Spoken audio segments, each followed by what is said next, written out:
অবাক লাগলো, কালকে আমি এটিএম বুথে গেলাম টাকা তোলার জন্য। তো ওখানে টাকা তোলার পরে এই যে সিকিউরিটি গার্ড বলল, ভাই কিছু যদি দেন উপকার হইতো আর কি, আপনাদের দিকে তো চাইয়া থাকি, যদি কিছু দেন।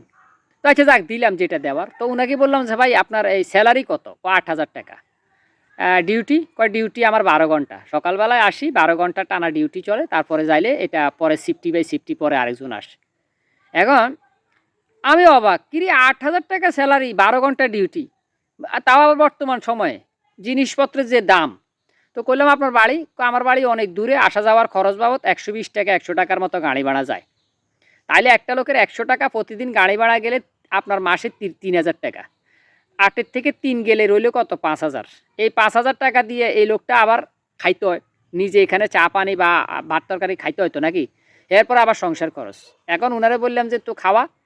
আমি সকালবেলায় খাই আসি, আসতে দুপুরে খাবার নিয়ে আসি। তো দুপুরে খাবার কি নিয়ে এলেন এই টাকা দিয়ে, আপনি কী পান? ছেলে মেয়ে কয়টা? ৩টা।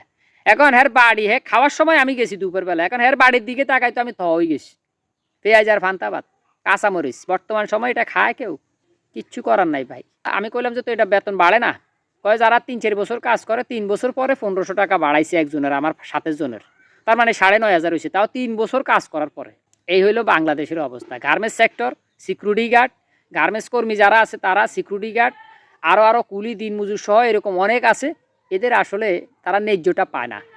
এবং কৃষক বহুত কষ্ট করে উৎপাদন করে লোন কিস্তি নিয়ে, কিন্তু বিক্রির সময় পয়সা নেই। সিন্ডিকেট, দালাল, ব্যাপারী এরা শেষ করে ফেলাইছে।